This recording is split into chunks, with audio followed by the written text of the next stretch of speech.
Olá, bem-vindos ao canal Falas do Henrique. A nossa intenção é passar informações do mundo espiritual. E nesse vídeo nós vamos falar sobre as deficiências. Bom, esperamos que você goste. Aí você clica no joinha, se inscreve no canal e compartilha com os amigos. Porque divulgar o espiritismo também é uma forma de caridade. Desde já, nosso muito obrigado. Então, os seres humanos sempre foram e ainda são acometidos por várias formas de deficiências físicas. Algumas podem até ser consideradas leves, porém existem as que podem debilitar e muito o indivíduo. E os motivos para o indivíduo adquirir essas deficiências são os mais variados possíveis. Mas, para a grande maioria das pessoas, o motivo mais popular e mais fácil de ser aceito é o que foi um castigo divino. E mais, que esse castigo divino tem sim um motivo, que pode ser porque a pessoa procurou por esse castigo, ou mesmo que esse castigo foi herdado por algum pecado cometido pelos pais. E que, segundo algumas tradições, esses pecados dos pais recaem sobre seus filhos, que terão que pagar. Assim como o pecado original, que muitos acreditam que a humanidade deve pagar, mesmo sem saber porquê, ou mesmo sem ter culpa nenhuma. Bom, agora uma reflexão muito importante. Imagine se a gente soubesse que essas deficiências não têm nada a ver com castigos e soubessem que Deus não tem nada a ver com isso. Você já pensou? E mais, imagine se a gente soubesse que, na verdade, as deficiências são uma forma de provação ou de resgate de erros que o próprio espírito cometeu em outras vidas. E que, por isso, a reencarnação existe e, por isso, ela é necessária. Então, para se entender melhor sobre isso, a gente precisa entender melhor algumas outras coisas. Primeiro, as deficiências podem ocorrer no nascimento ou podem ser adquiridas durante a vida da pessoa. Segundo, quando elas ocorrem no nascimento, na maioria das vezes, o perispírito já possuía essas deficiências, que acabam afetando o corpo físico na sua formação. Porém, tanto num caso como no outro, elas não deixam de ser planejadas e de servirem como uma forma de depurar os erros cometidos em outras vidas. Bem, no caso das deficiências adquiridas durante a vida, podemos dizer que, muitas vezes, elas são escolhidas pelo próprio espírito antes de encarnar. E isso está no livro Missionários da Luz, onde o espírito André Luiz nos conta no capítulo 12, quando ele chegou num setor da cidade Nosso Lar. E esse setor era destinado ao planejamento de reencarnações. Bem, André Luiz nos conta que no interior do prédio ele viu duas estátuas, uma representando um corpo masculino e a outra um corpo feminino, mas que na verdade se tratavam de modelos anatômicos, que eram chamados de criações educativas. E nesses modelos se podia observar as composições internas de um corpo humano, onde se podia ver os músculos, os órgãos, as veias e artérias, todos com suas funções e tudo em pleno funcionamento.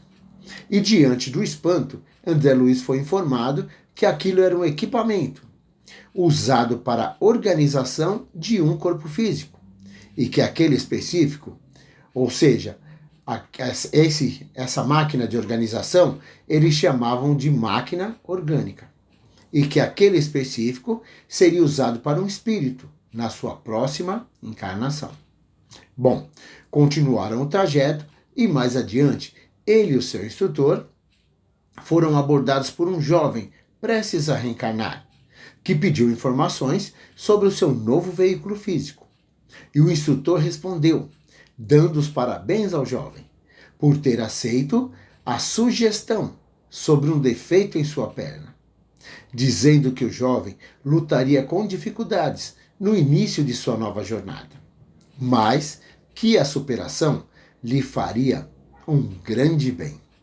Ao que o jovem respondeu que precisava se defender contra certas tentações da sua natureza inferior e que a perna doente o ajudaria para que ele focasse nela as suas preocupações.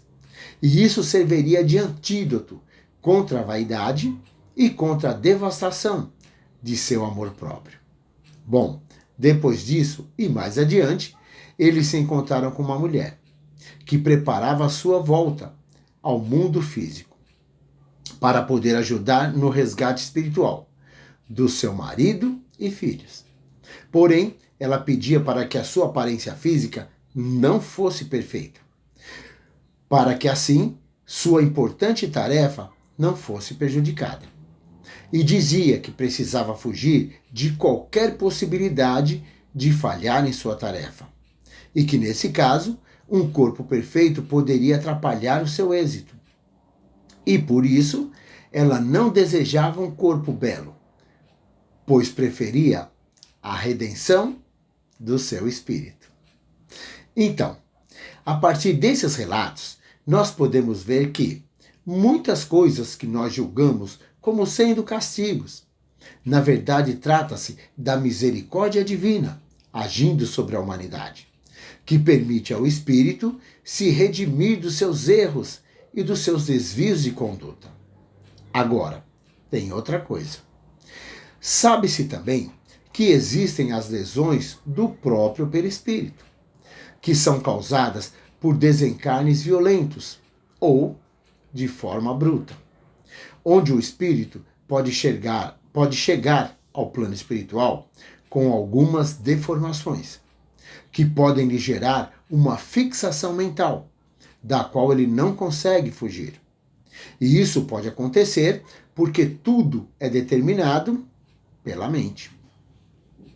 E assim, esses espíritos não conseguem superar o trauma sofrido e não conseguem se reequilibrar e plasmar um corpo novo e perfeito.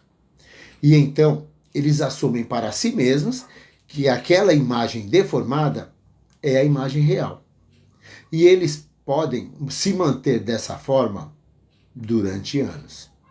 Bem, e a partir disso, então, nós podemos pensar que talvez venha daí as lendas do nosso rico e variado folclore, onde existem seres com cabeça de fogo, seres com os pés virados para trás, ou até mesmo sem pés ou sem pernas.